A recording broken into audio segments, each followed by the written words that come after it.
The zipper on the dress stuck halfway, and for a second I thought that was the universe giving me an out. I stood in the dim light of my bedroom, one hand pinching the fabric at my side, the other pulling gently, trying not to make the whole thing tear.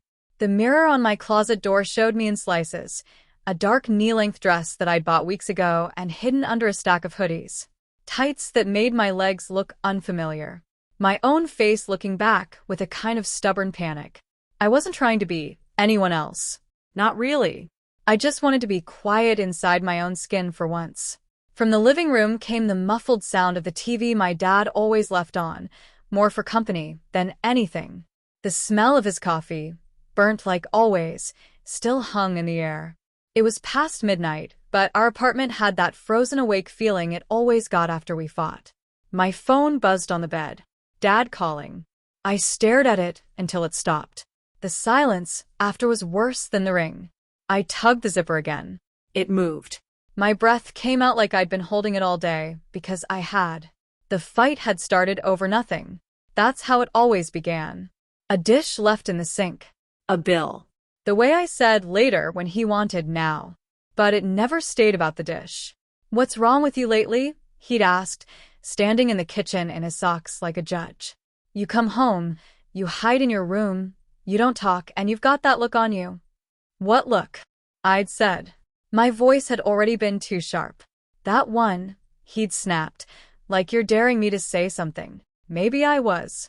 He'd found the shopping bag by the hallway closet. Not the dress, just the bag with the receipt inside. I'd forgotten to throw it away. A stupid mistake. He held the receipt up between two fingers. What's this? A receipt. Don't play dumb with me, Leon. I remember the way my name sounded in his mouth then, like it was a tool he could use. Clothes, I'd said, because I wasn't going to lie. I'd lied enough already. For who? He demanded. His eyes flicked toward my bedroom door, as if the answer might be standing there in a wig. For me. The silence that followed was so thick I could taste it. He didn't yell right away. He did something worse. He laughed once, like it was a joke that didn't land. Is this what you do now? He said. You dress up. You think that's funny. It's not for you, I'd said. And that was the moment the dam broke. He went red in the face. In my house, it is for me. Everything in this house is for me. It's not your house, I said before I could stop myself. It's ours. He stepped closer, finger pointed like a weapon. Don't you start. Not when your mother is gone, and I'm the one keeping this place together. That line. He always used that line like it was a trump card he could slam on the table whenever he wanted. I didn't ask you to, I said, quiet. What did you say? I didn't ask you to. I didn't ask you to carry it like a suitcase and throw it at me every time you don't like who I am. The words came out shaking. Not dramatic, just true. His mouth tightened. Who you are, he repeated, like the phrase tasted bad. You're my son. That's who you are. I looked at him then, at the man who taught me to ride a bike, who used to clap too loudly at school plays, who used to carry me on his shoulders at the beach. I looked at him, and felt like the room was tilting. I'm still me, I said. I'm tired of pretending I don't feel things. He stared. And in that stare, I saw fear. Not mine. His. Raw and ugly. You're not doing this under my roof, he said. Do you hear me? Something in me snapped. Not loud, not cinematic. Just a quiet final click. I'm going out, I said. At this hour? I grabbed my keys. He moved like he might block the door, then thought better of it. Or maybe he just didn't want to touch me. That hurt more than if he'd shoved me. If you walk out, he said, voice low, don't come back acting like I'm the villain. I stood with my hand on the door handle. I'm not making you a villain, I said. You're doing that yourself. His face changed like I'd slapped him. I left before I could see what came next. Now in my room, the memory sat on my chest like a brick. My phone buzzed again, and I flipped it over so I wouldn't see the screen. I finished zipping the dress, hands trembling, and pulled on my coat. It was an oversized black coat that made me look smaller, like a kid playing grown-up. I didn't put on makeup. I didn't have any. I did brush my hair and tuck it behind my ears. And for a second, I almost laughed at how ordinary that was. Then I took my wallet, my OV chip cart, and my keys. I didn't have a plan. I just knew if I stayed, the apartment would close around me like a fist. The stairwells smelled like old paint and someone's laundry detergent. Each step echoed too loudly. My heart was beating so hard that I felt it in my teeth. At the bottom, the cold air hit my face like a slap, and I welcomed it. Outside, the street was wet from earlier rain. The lamps threw orange pools onto the pavement. My breath came out in short clouds as I walked fast toward the station, the coat flapping around my legs.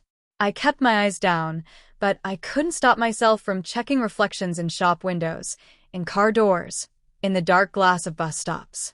A person passed me, hoodie up, earbuds in, barely glancing. No one shouted.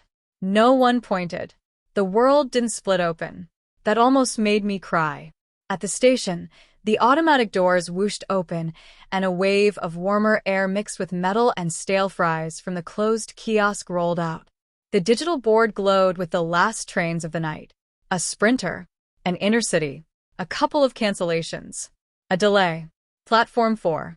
Destination on the screen, but the letters looked like they were floating away from me. I bought nothing. I didn't need a ticket. My card would cover it. I just needed movement. A place where I wasn't my father's son in a kitchen. On the platform, a few people waited in scattered clusters. A woman in a puffer jacket tapping her phone. Two guys laughing too loudly. An older man with a bicycle. The wind cut through the gaps in the station structure and lifted my coat collar. I tried to stand like I belonged, like I was a person going somewhere. When the train pulled in, it sounded tired. The doors hissed open. Warm lights spilled out, revealing empty seats and the occasional sleeping passenger. I stepped in. The carriage was half-lit. The overhead lights dimmed too. Mode. The seats were blue, patterned, worn. I chose a spot near the middle and sat down, smoothing my dress under me, the movement feeling strange and careful. My phone vibrated. A voicemail notification. Dad. I didn't listen. Not yet. My fingers hovered over it. Then I shoved the phone back into my pocket like it was hot. The doors beeped, closed. The train moved. I watched the platform slide away, the station lights blurring into streaks. My chest loosened just a fraction, like I'd been holding my breath. And finally, I exhaled. A few minutes passed. Maybe 10. The train picked up speed. Outside, dark fields and industrial buildings flashed by. I saw a lonely bicycle bridge under a sodium lamp. A row of silent houses. The carriage was quiet except for the low hum of the tracks and the occasional sniffle from someone asleep. Then a voice spoke beside me. "Is this seat taken?" I looked up and saw her standing in the aisle, one hand on the seat back for balance. She was about my age, maybe early 20s, wearing a cream-colored scarf wrapped twice around her neck. Her hair was dark and slightly messy, like she'd run her hands through it 100 times. Her eyes were calm, but there was something alert behind them, like she was always listening for something. I blinked because I hadn't heard her approach. "No," I said. My voice came out softer than I expected. "Thanks." She slid in beside me with the ease of someone used to trains, knees angled toward the aisle, bag tucked at her feet. Up close, I noticed she smelled faintly like smoke and peppermint. She glanced at me, not in a rude way, just a quick assessment, then looked forward again. "Long night." I let out a laugh that wasn't funny. "Yeah." "Same," she said. And the way she said it made it sound like an agreement, not a probe. We sat in silence for a bit. The train rocked gently, the window reflecting our faces faintly. Mine looked pale under the overhead light. Hers looked steady, like she'd already decided something. After a while, she said, "I'm Iris." I hesitated, then answered, "Leon." "Hi, Leon." She said my name like it was just a name, not a label with expectations stuck to it. I didn't know why that mattered so much, but it did. We passed a station. The train slowed, stopped. Doors opened to an empty platform. No one got on. No one got off. The doors closed and we moved again. Iris watched the platform slide away, then looked at me. Where are you headed? I opened my mouth and realized I didn't have an answer.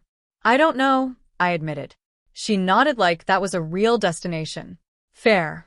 I shifted in my seat, suddenly aware of my dress again, of the tights, of how my coat was slightly open at the front.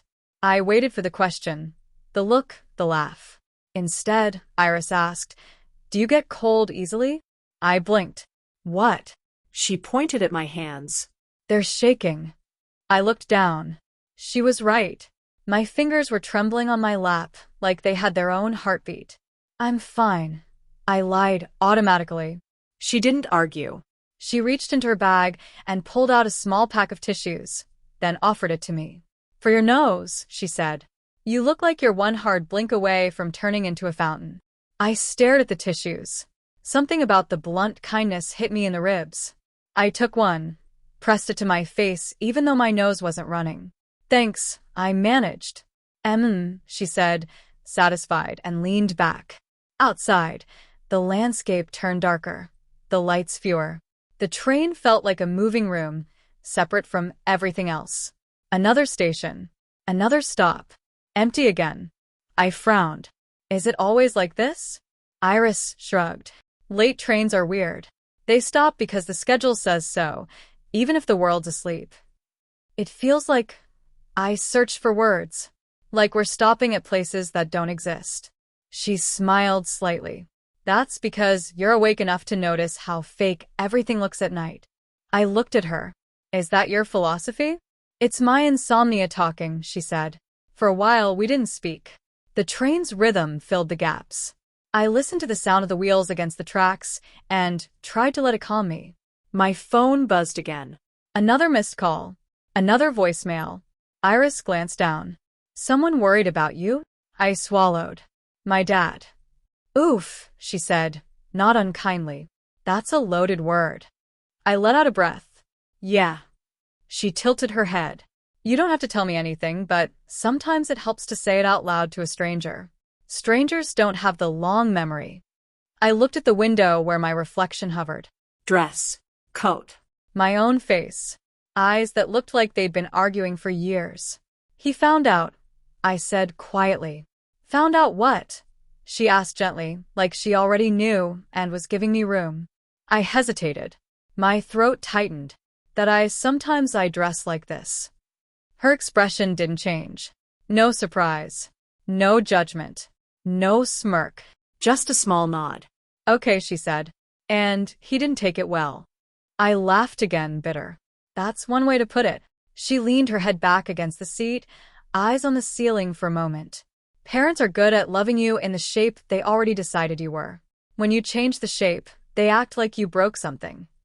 The words hit too close. My jaw clenched. Iris looked at me. Does it make you feel better when you dress? I opened my mouth, then closed it. I didn't want to answer, because the answer was dangerous. Yes, I said finally. Sometimes it makes my brain quieter. She nodded like that was the most normal sentence in the world. Yeah. I get that. You do. I asked before I could stop myself. But I gestured vaguely at her, realizing how stupid I sounded. She smirked. A girl? I felt heat rise in my face. I didn't mean it like that. It's okay, she said. I'm not offended. I'm just teasing. She paused, then said, I don't dress. Not like you. But I do other things that make people angry because it doesn't match the version of me they carry around in their heads. Like what? I wanted to ask. Instead, I said, Why are you on this train? Iris's gaze flicked toward the window. Because it moves, she said, then after a beat. Because I didn't want to go home yet. Same, I admitted. We shared a look that felt like an agreement. Not friendship yet. Something quieter. A shared bench in a storm. The train slowed again. We rolled into another station. The name on the platform sign was one I recognized from the route, but it looked wrong under the empty lights, like a theater set. No one was there. Not a single person. Even the usual seagulls were gone. The doors opened with a sigh. Cold air rushed in. Then the doors closed again, and we kept going. I shivered. Iris leaned forward. peering down the carriage. "Where's the conductor?" she muttered. As if summoned by her words, footsteps sounded in the aisle. A man in a uniform walked through, checking something on a small device. He looked tired in the way people look when their job is made of other people's schedules. He stopped near our seats. His name tag read Mr. Boss. "Tickets," he said, voice polite but flat. I fumbled for my OV chip card, tapping it against the scanner when he held it out. He barely glanced at me. "Thank you." Iris did the same. As Mr. Boss moved to continue, Iris asked, "Sorry, is everything normal tonight?" He paused. His eyes flicked up to the carriage's digital screen, then back to her. "Normal enough," he said. "We've been stopping at empty stations," Iris said. "Like, more empty than usual." Mr. Boss's mouth tightened. "Late night. People sleep." "But it's every stop," I said, surprising myself by joining in. "No one gets on." He looked at me for a moment longer than he'd looked at my card. Not at my clothes exactly, but at my face. Like he was measuring my tone, deciding whether I was causing trouble. Then he said, "Sometimes we run early. We wait. Sometimes connections get canceled and the platform clears. Nothing to worry about." It sounded rehearsed. Iris held his gaze. "And the destination screen. It keeps flickering." Mr. Boss glanced up again. The screen above the doors did stutter, the letters briefly blurring before settling. "Old system," he said. "We're replacing it next year. Have a good night." He moved on. I watched him go, a knot forming in my stomach. "That was weird," I whispered.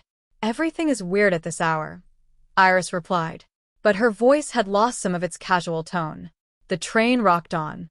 Outside, fog began to gather, thickening in pale bands over the fields. It made the world look like it was erased and redrawn every few meters. I stared out, hypnotized. "You look like you're somewhere else," Iris said. "I feel like I'm somewhere else," I answered. She hummed softly. "Yeah." Another stop. Another empty station. This time the lights on the platform flickered. The sign with the station name buzzed faintly, like an insect trapped in glass. When the doors opened, the cold air carried a smell like wet leaves and electricity. Iris leaned forward, as if she might stand. Then she sat back again. "Do you think," I said slowly, "that this train is actually going anywhere?" She looked at me. Her eyes were dark and steady. "Do you want it to?" she asked. The question landed in my lap, like a weight. I thought of my apartment, of the kitchen, of my dad's face when he said, "You're my son," like that was the only truth that mattered. "I don't know," I said honestly. "I just wanted to get away." Iris nodded. "Sometimes away is the only place you can breathe." I let my head rest against the seat. The fabric smelled faintly of detergent and old rain. "How old are you?" Iris asked suddenly. 23, I answered. "Okay," she said. "So you're not a kid." "Not that it matters, but it matters." I snorted. "It matters to my dad." "Of course it does," she said. "Parents love being the weather in your life. They want you to bring an umbrella when they say it's going to rain." I looked at her. "You talk like you've practiced this." She smiled without humor. "I've had a lot of nights on trains." I wanted to ask why. I wanted to ask where she was going, what she was running from, who was leaving voicemails on her phone. Instead, I asked, "Why are you being so normal about this?" She blinked. "About what?" "About me," I said, gesturing vaguely at my dress. "Most people, they don't act like it's just a Tuesday." Iris considered me for a moment. "Because I can see you're not doing it to mess with anyone," she said. "You're doing it because you need it." My throat tightened again. The tissues in my pocket felt like proof I was fragile. "Also," she added, "I'm tired. I don't have the energy to be cruel." I laughed quietly. "Fair." We sat in silence again. And in that silence, I realized something. The fear I'd carried from the apartment, the fear of being seen, was starting to loosen. Not because I felt brave, but because I felt witnessed without punishment. The train continued. The stops continued. Station after station. Empty platforms. Closed kiosks. The occasional cleaning machine parked like a sleeping animal. The world outside stayed foggy, the sky slowly shifting from pitch black to a deep bruised blue. Time felt strange. My phone clock said one thing, but my body said another, like the night was stretching. At some point, I leaned closer to Iris and asked, "Are we even on schedule?" She checked her phone. Her screen glowed against her face. "We're 10 minutes behind," she said. Then 15. Then 10 again. "It's jumping." "That's not normal," I said. She shrugged, but her fingers tightened around her phone. "Signal is bad out here." Mr. Boss walked through the carriage again. Slower this. Eyes scanning. He paused near the doors, looking out through the window into the fog. For a moment, the train stopped between stations. No platform, just darkness and a faint reflection of the carriage interior in the window. The overhead lights flickered. A whisper of unease went through the carriage, even among the sleeping passengers. Someone shifted, muttered. I sat up straight. "Why are we stopping here?" Iris didn't answer. She was watching Mr. Boss. The conductor spoke into his radio. Static replied. He tried again. More static. He turned, caught my eye, and for a moment his professional mask slipped. He looked unsettled. Then he walked toward us. "Everything okay?" Iris asked, voice calm but firm. Mr. Boss cleared his throat. "We have a signal issue," he said. "We'll continue shortly." "What kind of signal issue?" I asked. He hesitated. "Track communication." Iris tilted her head. "Is that dangerous?" "No," he said quickly. "No, it's just inconvenient." The train sat in the fog like a held breath. Then, after a long minute, it lurched forward again, moving slowly at first, then picking up speed. I exhaled, realizing I'd been holding my breath too. Iris leaned toward me, voice low. "Okay," she said. "Now I'm officially creeped out." "Me too," I admitted. She looked at me, and in the dim light, her face seemed softer, younger, like the calm was something she wore on purpose. "Tell me something," she said. "Something real. Something small. Like, what's your favorite smell?" I blinked at the randomness. Then I answered because it was easier than thinking about fog and stopped trains. "Fresh laundry," I said. "The kind that's been outside." Iris smiled. "Good one." "What about you?" I asked. She didn't hesitate. "Books," she said. "Old paper. Dust. The smell of a library that nobody's renovated." I laughed. "That's specific." "I'm a specific person," she said. We traded small things like that. Favorite food. Worst job. A song that always stuck in your head. It felt like building a little bridge between us, plank by plank. At some point, Iris said, "Do you ever feel like you're living someone else's life by accident?" The question hit like a cold splash. "Yeah," I admitted. "All the time." She nodded like she'd expected that. "And this," I said, touching the edge of my coat. "It feels like stepping into my own life for a minute." I almost said a certain word, the one people use in neat arcs and tidy endings, and I stopped myself. This wasn't a neat arc. This was a night train. Iris's eyes softened. "Yeah," she said quietly. "I get that." For a moment, I didn't feel like I had to earn the right to exist. Then the train stopped again, hard this time, brakes squealing slightly. We arrived at a station I didn't recognize. The sign was there, lit, but the name looked wrong, like letters rearranged into something almost familiar, but not quite. The platform was empty, the benches wet, the trash cans overflowing with nothing. I stared. "What station is that?" Iris leaned forward, squinting. "I don't know." Mr. Boss appeared again, moving faster now. He looked irritated or nervous or both. He pressed buttons on a panel near the door, then spoke into his radio again. Static. The doors remained closed. "What's happening?" Someone farther down the carriage called out, voice sleepy but annoyed. Mr. Boss didn't answer. He turned and walked briskly toward the front. Iris's fingers brushed mine accidentally, and I realized my hands were clenched into fists. "This isn't on the route," I whispered. Iris stared at the station sign, jaw tight. "No," she agreed. "It isn't." The train sat there for maybe 30 seconds, maybe 2 minutes. It was hard to tell. The air felt thicker. Then, without opening the doors, the train moved again. I stared at Iris. Did we just stop at a station that doesn't exist? She swallowed. Either that, she said, voice carefully steady, or we're both very tired and our brains are making patterns out of fog. I wanted to believe her, but the platform had been real. The sign had been real. The wrongness of it had been real. I looked down the carriage. People were still slumped asleep. No one was panicking. The world hadn't noticed it was slipping. Only us. Iris leaned back, exhaling slowly. Okay, she murmured. So either we're in a weird glitch night, or we're in a story. A story? I echoed. She gave a small, humorless smile. Yeah. The kind where you get on a train to avoid your problems, and the universe says, no, you're going to sit with them anyway. I swallowed. That's comforting. It's not meant to be, she said, but it's honest. My phone buzzed again. Another voicemail. My dad's name on the screen was like a stone. Iris glanced at it. You should listen, she said gently. I don't want to, I admitted. I know, she said, but you're going to have to go back eventually. Even if the train keeps pretending it can take you somewhere else. Her words landed heavy but true. I put in my earbud, pressed play, and held the phone close. Dad's voice filled my ear, slightly distorted by the recording. Leon, it's me. A pause. He cleared his throat. I don't know where you are. I shouldn't have said what I said. I got angry. You know how I get. A longer pause.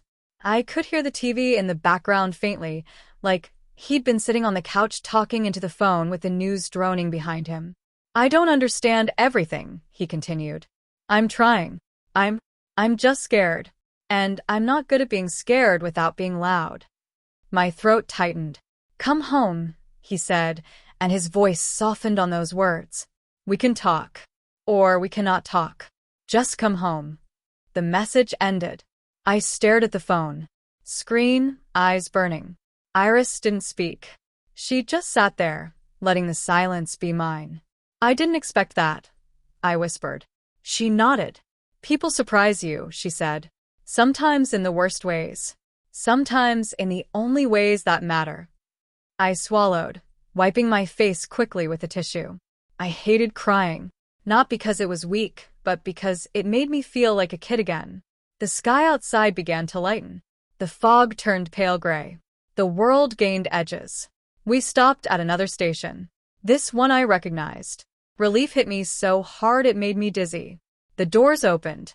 A gust of cold morning air rushed in, smelling like damp concrete and coffee from somewhere waking up.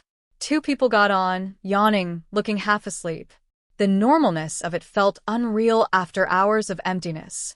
Iris exhaled. Okay, she murmured. Maybe reality is stitching itself back together. I laughed weakly. Good. She turned to me. What will you do? I looked down at my coat, at the hem of my dress. I imagined walking into our apartment like this, my dad seeing me, really seeing me, without me having the chance to hide behind jeans and a hoodie. The thought made my stomach twist. I don't know, I admitted. But I'm tired of being afraid in my own house. Iris's eyes held mine. Then go home, she said simply. Not as a performance. Just as you. I nodded, breathing in, breathing out. We rode in silence for a while, the carriage slowly filling with early commuters. People with backpacks. People holding coffees. People staring at their phones like the world didn't exist. No one looked at me for more than a second. If they noticed, they didn't care. Or they cared privately. The train pulled into a larger station. The announcement crackled overhead, finally clear and normal. I stood, adjusting my coat, and Iris stood too. This is me, she said. I blinked. This is you. She nodded. Yeah. We stepped into the aisle, letting people pass. The doors opened. Morning air rushed in, sharper now, smelling like wet pavement and bakery bread from somewhere nearby. On the platform, the sky was a washed-out blue. The world looked too bright after the dim carriage. I turned to Iris. Thank you, I said, and my voice cracked on the words. She shrugged slightly, but her mouth tilted into a small smile. You did most of it, she said. I just sat next to you. That mattered, I said. Her eyes flicked over my face, then away, like she was embarrassed by sincerity. Yeah, she murmured. It usually does. We walked along the platform toward the stairs. People flowed around us like a river. At the top of the stairs, I realized Iris had slowed. She was standing near a pillar, hand on her bag strap, watching the crowd. You okay? I asked. She nodded too quickly. Yeah. I hesitated. Are you going home? Her smile faded. Not yet, she said. Something in her tone made my chest tighten. Do you have somewhere safe? She looked at me, eyes sharp now. You sound like a social worker. I'm just asking, I said, feeling stupid. She studied me for a moment, then her expression softened. I have somewhere, she said. Don't worry. You have enough of your own fire to deal with. I nodded, but unease sat in my gut. Can I at least? I started, then stopped. I didn't know what I was offering. My number, my help, my apartment, which didn't even feel like mine yet. Iris reached into her pocket and pulled out something, holding it between two fingers. A small card, an ID badge, the kind you clip to a lanyard. It had a photo of her, name printed underneath. Iris Van Dyke. There was a logo from someplace I didn't recognize. She pressed it into my palm. What? I said, confused. Why are you giving me this? Because I'm going to disappear, she said lightly, like it was a joke. But her eyes weren't joking. A chill ran through me. What do you mean? She stepped back half a pace. You said you wanted something real, she said. Here's something real. Proof that I'm not just a fog hallucination. I didn't think you were, I protested. I know, she said softly. But it helps to have something you can hold when the night starts feeling unreal. I looked down at the badge. The plastic was warm from her hand. Iris, I said, voice urgent. Wait. At least let me give it back. She shook her head. Keep it, she said. Or turn it in. Or throw it away. Do what you need. Then, before I could respond, she moved into the crowd. It wasn't dramatic. She didn't sprint or vanish in a puff of smoke. She just walked, slipping between people with backpacks and coffees, her cream scarf flashing once, then gone. I stood there staring, feeling my stomach drop. I pushed through the crowd, scanning for dark hair, cream scarf, a familiar profile. Nothing. It was like she'd been folded into the morning.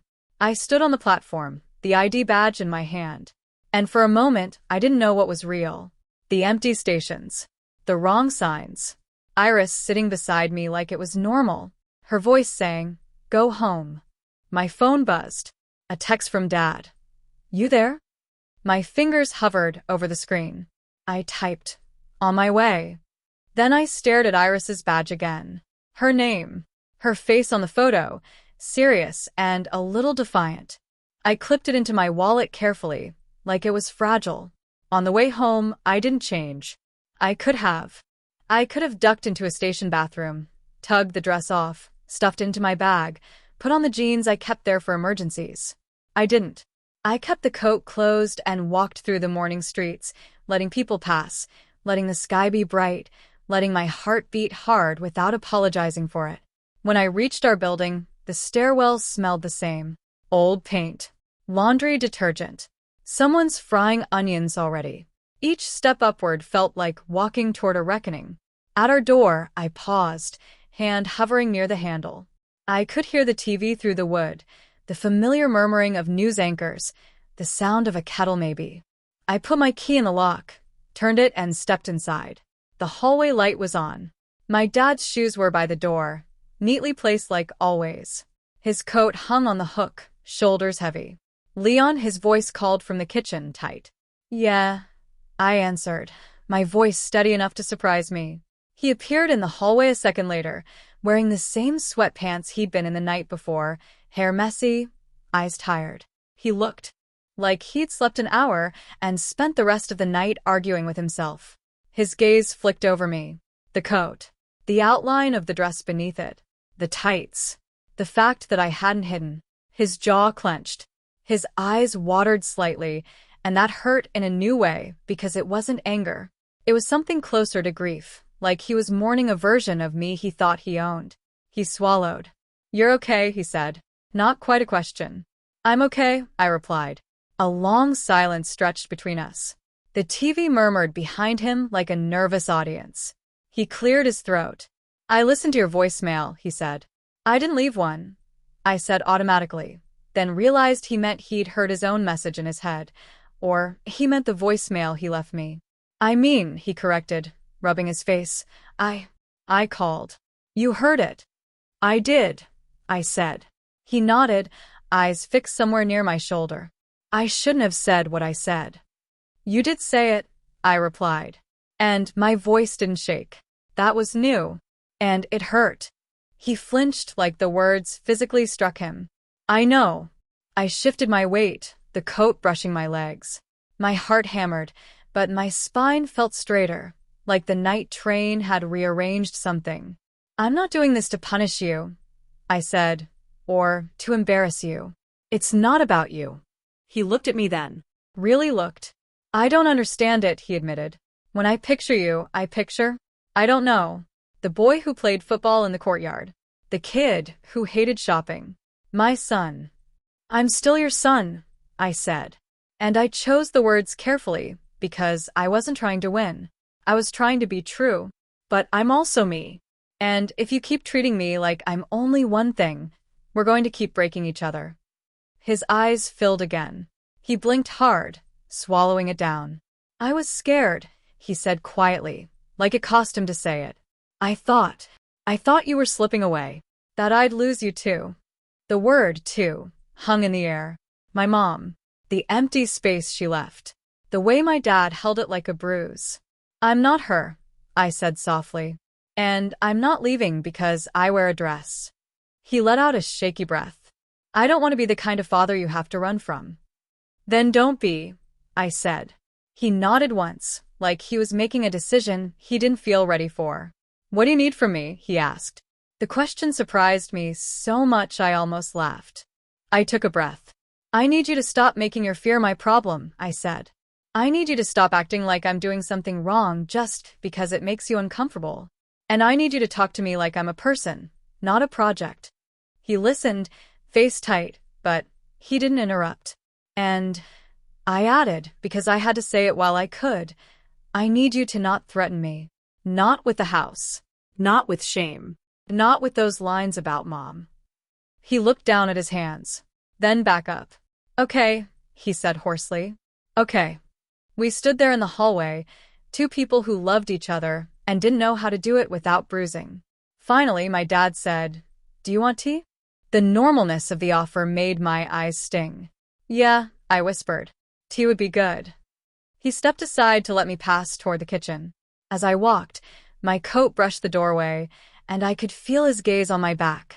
Not angry, not mocking, just heavy, with adjustment. In the kitchen, the kettle was already on the counter. The mug I always use sat near the sink, clean, like he'd washed it after the fight. He filled the kettle. His hands shook slightly. As he moved, I caught my reflection in the microwave door. Coat. Dark dress beneath. Tired face. Eyes red around the edges. Not a triumph. Not a transformation. Just me standing in my own kitchen, refusing to fold. My phone buzzed again, but this time it wasn't Dad. It was an unknown number. And for a second, my heart jumped stupidly, like it could be Iris. It wasn't. Just a spam text. I sat at the table, hands wrapped around the edge like it anchored me. Dad placed 2 mugs down a few minutes later. He sat across from me, posture stiff, like he didn't know where to put himself. He looked at me again, then cleared his throat. "You're cold." "A little," I admitted. He nodded, then stood, went to the hallway closet, and came back with a thicker blanket, the old one we used on the couch. He placed it on the chair beside me, not touching me, but close enough that the gesture landed. "Thanks," I said. He rubbed his palms together. If you want to talk more," he said, voice awkward. "We can. Not now if you don't." But I took a sip of tea. It was too hot. It grounded me anyway. "I'll talk," I said. "But I'm not doing it while you're yelling." He nodded. No yelling. I watched him. This man who could fix a leaking tap, but couldn't fix his own fear without breaking things first. I met someone on the train, I said suddenly. Dad blinked. Yeah. A stranger, I said. Her name was Iris. He didn't react to the name. He just listened, cautious. She treated me like this was normal, I said, tapping the edge of my coat. Like I wasn't doing something wrong. Dad's throat bobbed. Okay. She said something. I continued, choosing the words slowly. She said parents love you in the shape they already decided you were. And when you change the shape, they act like you broke something. Dad winced like it hit too close. I didn't smile. I didn't gloat. I just let the truth sit there. I don't want to break you, I said quietly. But I'm not going to break myself to keep you comfortable. His eyes glistened. He nodded once, like he understood, or at least like he was willing to try. I'm sorry, he said again. This time it sounded less like a bandage and more like a